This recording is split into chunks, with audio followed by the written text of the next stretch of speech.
cannot make a Star Wars movie and not have Stormtroopers. Stormtroopers, they're just iconic. I would argue it's one of the most recognizable designs in all of cinema. On my command. They're the first bad guys you really meet in the entire saga, starting with A New Hope. The moment I remember most is them blasting onto the blockade runner, just wiping out the rebel fleet troopers that are there. They were terrifying, but also super cool, super clean. Ralph McQuarrie is the grandmaster of concept design. I mean, he worked so closely with George, and he distilled down the essence of what George wanted, which was to create an imagery that was frightening. And I loved what he did with the helmet, because he basically turned into a very stylized skull.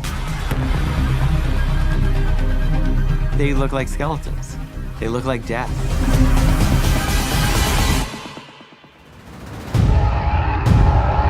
Here they come. When Ralph had designed the Stormtrooper, he was thinking that this would be a zero-G outfit that you could take out into space. But we never really saw that until we saw the TIE Pilot. Meaning that the front two hose connections were actually used. And so you actually started to connect all those design elements to realize that, oh, the Stormtroopers actually had multiple purposes. And the idea that Stormtroopers would actually custom fit their armor to the environment was just a brilliant solution. The Scout Troopers from Return of the Jedi had to be more flexible and more mobile to climb around these environments. So it would make sense that there was more soft material. The biker scouts don't wear camouflage. They should, but they don't. Because the Empire doesn't even care if they get shot. It's showing arrogance, which inspires fear. And what I liked is the new take on the helmet, because it still kept the idea of a very terrifying mask, but instead of a down-frown mouth, it now became an open-mouthed scream.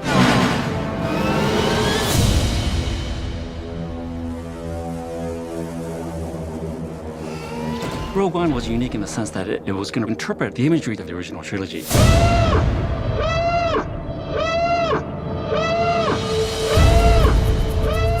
We wanted to create a new class of Stormtrooper, which were the Death Troopers. The elite of the Stormtroopers. Tall and lean and powerful and fast. And some of that power was in the proportions, but it was also in the details. For instance, we took the cheekbones and made them longer, so they almost look like fangs. And we were exploring some other ideas for creating Stormtroopers specific to different environments.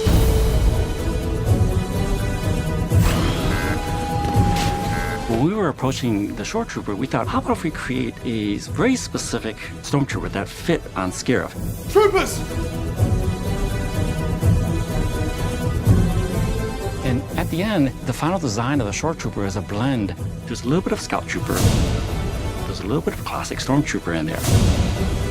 And there's the little bit of color, which you take from the Clone Troopers. Master Yoda, all forward positions are advancing. When I was working with George on designing Episode 2, George wanted to connect the Jango-Fett Mandalorian helmet with the classic Stormtrooper design. The Clone Trooper was actually going to be the bridge between the two. And what George and I tried to do in Clone Wars was bring a sense of individuality to these clone troopers. They started painting their armor uniquely, and they started to take on different attitudes and personalities. When the Empire takes over, then you take that wash of color and icons and logos on the helmets and you completely strip it away to have the classic Stormtrooper. Working on Rebels, we had the classic Stormtrooper. We just tweaked the armor a tiny bit to move it a little more back to Ralph McQuarrie's look. Trying to honor it and tell the story in a classic sense.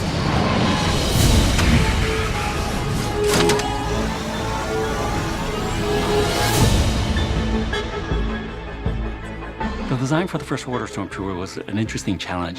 The idea was to ask, how do you take the spirit of what the Stormtrooper was and feel like there was an evolution within the timeline of the world?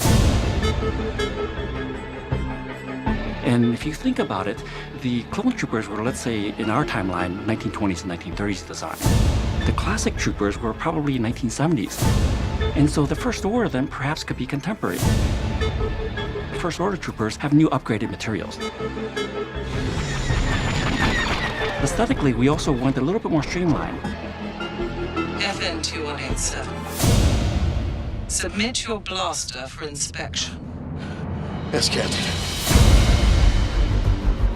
Captain Phasma is one of my favorite designs. The only thing we did was just change her surface material and made it chrome. They put the helmet on me, and I looked in the mirror. I think I just giggled quite a lot. It was great that they had not feminized the armor. She can be in this position and be female. In Rise of Skywalker, we have new troopers that are completely different in design. The materials, the color, the lines, there was something about the aesthetic of it that just felt absolutely right. I cannot wait for people to see the work that everyone's done.